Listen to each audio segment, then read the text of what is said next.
Un muy buen día, jóvenes. Todo un gusto estar con ustedes. Hoy vamos a charlar sobre la prueba testimonial. Vamos a abordar su concepto, noción, clases de testigo, características del testigo y la parte del deber de testificar. La prueba de testigo consiste en una narración de hechos que hace un tercero, hechos que interesan al proceso, y requiere que este testigo los haya escuchado o los haya presenciado. En nuestra normatividad se habla de testimonio de tercero, significa que el testigo debe ser un tercero. ¿Y qué se requiere? Que este testigo haya presenciado los hechos sobre los que va a narrar o los haya escuchado. La expresión testigo viene, o la palabra testigo viene de las expresiones testis y testando, que significa narrar hechos. Y esto nos trae las siguientes consecuencias. Lo primero, que el testigo debe narrar hechos que haya presenciado o que haya escuchado. ¿Qué trae esto consigo? Que no debe emitir conceptos, no debe dar opiniones. Pero es muy complicado en la narración cotidiana que no se contengan hechos o aspectos subjetivos. Por ejemplo, en una narración cotidiana podemos decir, mire, ese señor iba manejando a toda velocidad, seguro que iba embriagado, iba borracho o iba empepado, como se dice vulgarmente. Ya ese elemento de que iba borracho, iba empepado, iba drogado, esos son elementos subjetivos que se están agregando a la narración. Entonces, a quien le toque analizar la prueba testimonial debe tener mucho cuidado para ir eliminando o por lo menos ir estableciendo el grado de verdad que tienen esas expresiones. Deberá preguntarle al testigo, usted por ejemplo, porque sabe que él iba embriagado. Igualmente, en el uso de las palabras que se escogen a veces llevan un concepto, llevan un elemento subjetivo. Por ejemplo, una cosa es decir, Pedro salió del salón caminando rápido, decir, Pedro salió corriendo, y otra cosa es decir, Pedro salió huyendo. Ya esas expresiones, el uso de esas expresiones lleva una carga subjetiva. En este orden también tenemos que al decir que estamos en presencia de una prueba que implica una narración de hechos, estamos también diciendo que se trata de una prueba de conocimiento, porque la prueba testimonial es eso, una prueba de conocimiento. ¿Qué conoce? Lo que usted presenció o lo que usted escuchó. Ahora bien, puede que eso que usted escuchó o que usted presenció no coincida con lo que en verdad pasó, porque su percepción de los hechos puede verse afectado por elementos tanto internos como externos. Por ejemplo, problemas visuales, poca luz, la distancia, un eventual estado de ebriedad. Eso afecta naturalmente su percepción. No es lo mismo una persona que percibe un accidente a 5 metros que otra que esté a 10, 15 o 20 metros. La percepción no es la misma. ¿Qué van a decir esos testigos? Lo que presenciaron. Pero es posible que lo que captaron no coincida con lo que en verdad pasó y no estamos necesariamente en presencia de un falso testimonio, porque el falso testimonio es un comportamiento doloso. Usted conoce la verdad y la transforma o la calla total o parcialmente, pero de manera dolosa. Acá no, el testigo dice lo que presenció. Eso es todo lo que va a decir el testigo. Es que incluso déjeme decirle que hasta la actividad a la que usted se dedique afecta su percepción. Pero no es lo mismo que un accidente de tránsito sea percibido por un médico, por un psicólogo, un psiquiatra, que por un mecánico e incluso por un abogado. ¿Qué dirá el médico? Salieron tantas personas heridas. ¿Qué dirá el psicólogo, el psiquiatra? Hay un estado de histeria colectiva, un shock, qué sé yo. ¿Qué dirá el mecánico? Hubo un desgaste de las llantas, hubo derramamiento de líquido de freno, hubo un golpe al vehículo en la parte delantera, etc. ¿Qué dirá el abogado? El abogado de pronto está viendo, percibiendo un posible proceso de responsabilidad civil extracontractual. Entonces, la percepción a veces se ve afectada incluso por la actividad a la que usted se dedique.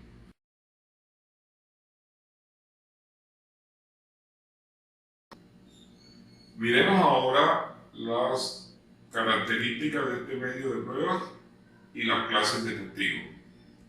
¿Qué características tiene este medio de prueba? Este es un medio de prueba personal, porque se trata de la persona natural del testigo.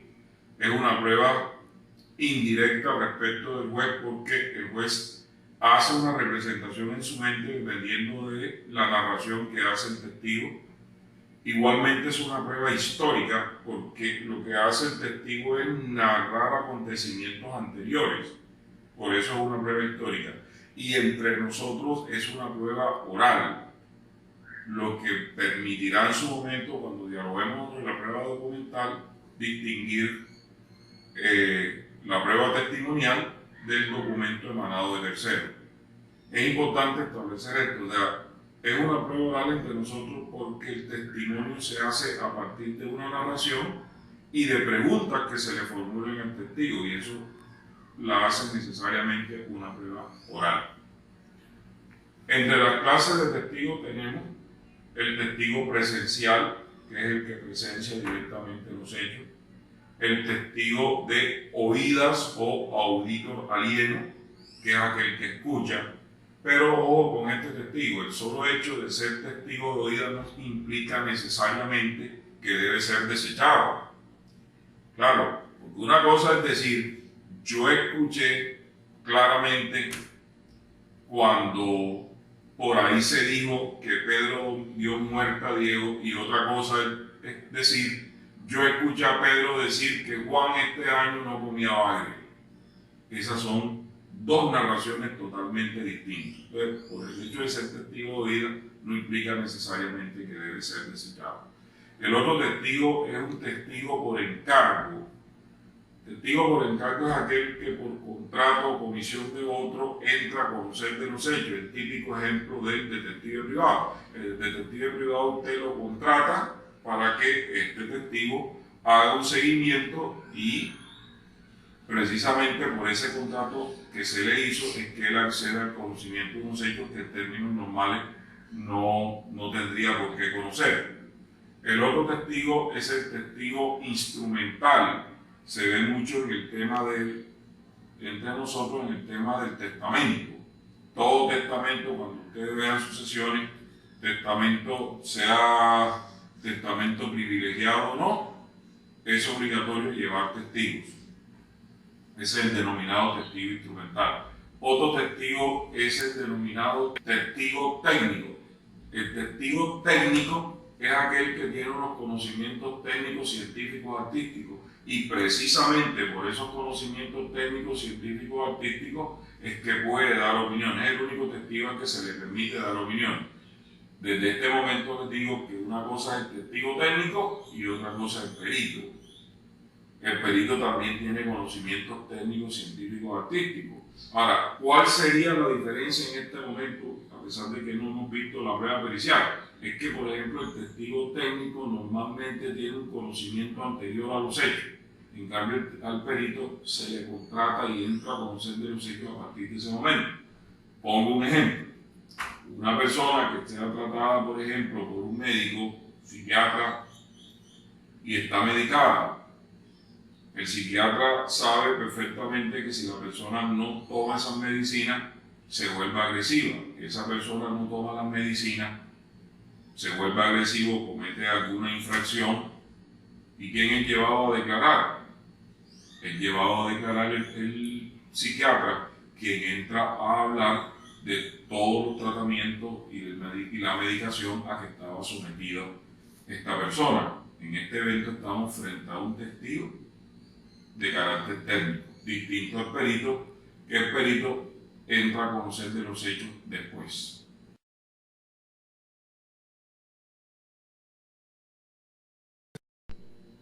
Abordemos ahora el denominado deber de testificar. El deber de testificar es la obligación que tenemos todos de colaborar con una recta y cumplida administración de justicia. En este orden nosotros estamos obligados a declarar cada vez que la administración de justicia nos lo solicite y dónde lo solicite. Este deber de testificar comprende dos aspectos, uno formal y otro sustancial.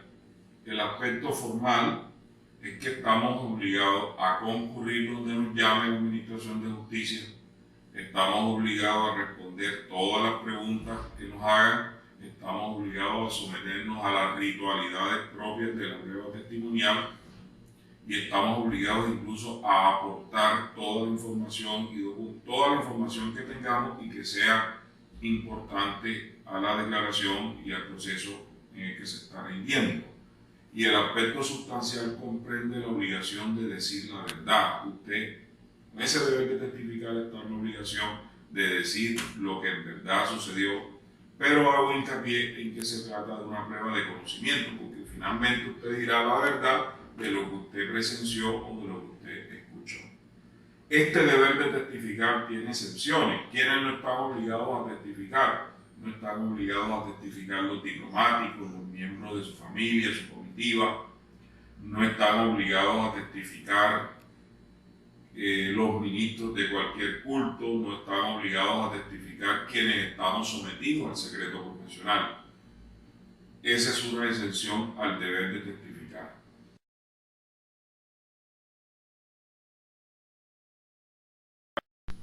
Dialoguemos ahora, siguiendo el orden propuesto, de la capacidad para testificar y de la tacha al testigo. Son dos temas que se encuentran íntimamente vinculados. La capacidad para testificar es la regla general. Se entiende que todos nosotros somos capaces para declarar o testificar en cualquier proceso. Sin embargo, nuestra legislación ha acuñado una serie de circunstancias que de presentarse afectan esa capacidad y las ha dividido en inhabilidades absolutas e inhabilidades relativas. Las inhabilidades absolutas te impiden testificar en todo proceso.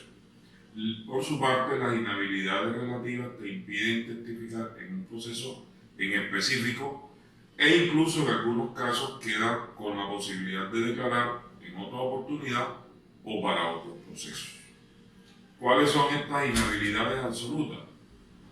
Las inhabilidades absolutas tenemos el sordomudo que no puede darse a entender a través de signos extralingüísticos o el interdicto por demencia o incapacidad mental absoluta. Este último término ya fue modificado por nuestra legislación. Desapareció de nuestra normatividad en el Código General del Proceso el limitante que se tenía, el del menor de 12 años. Para el Código de Procedimiento Civil, el menor de 12 años es un incapaz absoluto. Ya en el nuevo código finalmente se eliminó esa inhabilidad.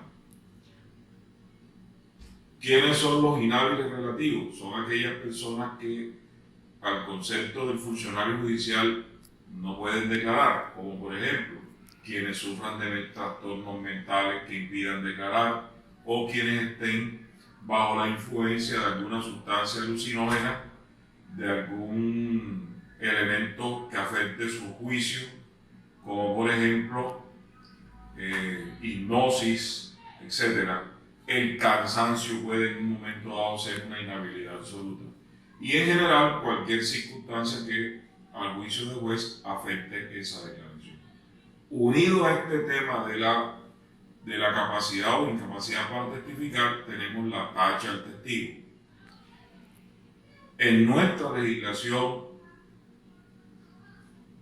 no existe, y desde este momento lo digo de manera delantera, no existe tachar al testigo de falso. Repito, en nuestra legislación esa figura no existe. Si usted ve que el testigo está mintiendo, está faltando a la verdad, ejerza la acción penal correspondiente pero no diga que lo va en la audiencia que lo va a tachar de falso, o dentro del proceso que lo va a tachar de falso, porque esa figura entre nosotros no existe. Entonces, tachar al testigo es atacarlo en su habilidad o en su credibilidad. Lo que tiene que ver con la habilidad son las denominadas inhabilidades absolutas o inhabilidades relativas. Y lo que se refiere a su credibilidad es lo que se denominó el testigo sospechoso, que hoy está consagrado en el artículo 211 del Código General del Proceso. Entonces tenemos, tachar por la capacidad puede ser inhabilidad absoluta o inhabilidad relativa. ¿Cómo se presenta esa tacha? Se presenta por escrito antes de la audiencia o por escrito en la audiencia u oralmente en la misma audiencia. Se hace la petición y si es del caso se solicitan las pruebas dirigidas a acreditar esas causales. Si es por inhabilidad absoluta y prospera la tacha, el testigo no se recibe. Si es por inhabilidad relativa y prospera la tacha, se le fija otra fecha para que el testigo declare. Por su parte, la credibilidad del testigo, como ya lo dije, tiene y está relacionada con el denominado testigo sospechoso. Son aquellas personas que en la preceptiva del artículo 211 pueden afectar su credibilidad, bien sea por el parentesco, bien sea por dependencia o por amistad o enemistad grave. Pero hago ver que la tacha al testigo de sospechoso no es o no genera o no desecha al testigo, simplemente obliga al funcionario a examinar o escrutar ese testimonio con mayor rigurosidad, pero de presentarse la tacha que debe ser promovida oralmente en la audiencia o antes por escrito en la misma audiencia, se tacha al testigo por sospechoso y sencillamente el funcionario judicial hace la anotación, pero el testimonio se recibe.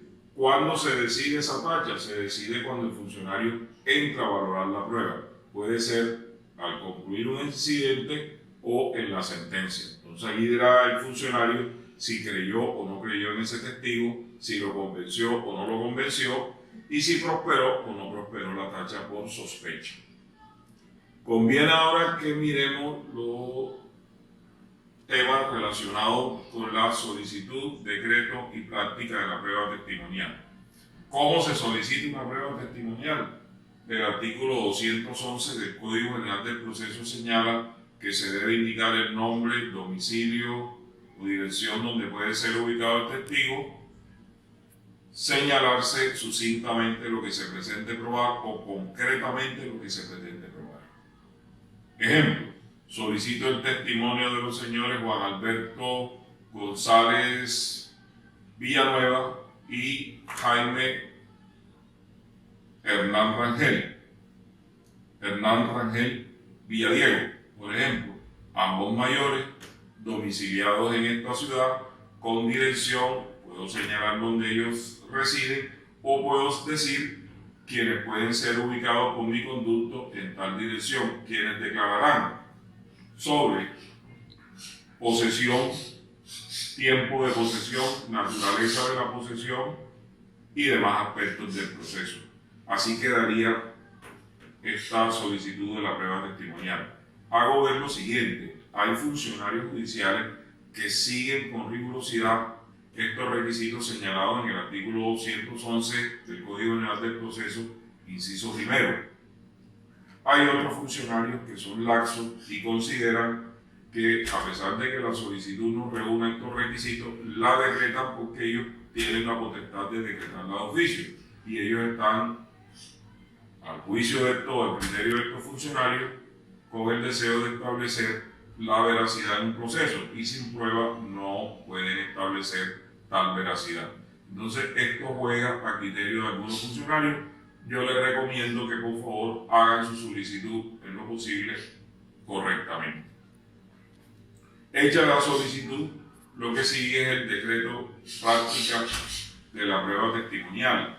El funcionario procede a decretar la prueba testimonial mediante providencia judicial en la audiencia, normalmente, de acuerdo con nuestro actual sistema, y llegada la fecha y hora programada, ¿qué es lo primero que hace el testigo? Identificarse. ¿Cómo se identifica? Con la cédula de ciudadanía o cualquier medio idóneo. Cualquier medio idóneo puede ser una licencia para conducir, por ejemplo. El registro civil de nacimiento no es un medio idóneo para identificarse. Identificado el testigo que sigue, se le toma el juramento de que el testigo se comprometa a decir la verdad de todo cuanto sepa y le conste, y el funcionario judicial lo invita a que así sea. Hecho el juramento, sigue lo que se denomina en la praxis judicial generales de ley. ¿Cuáles son los generales de ley?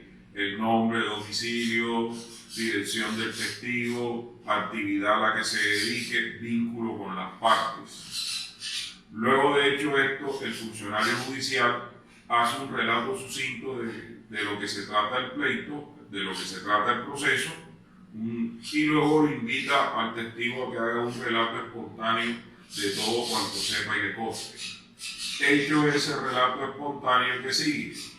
Lo que sigue es el interrogatorio del testigo.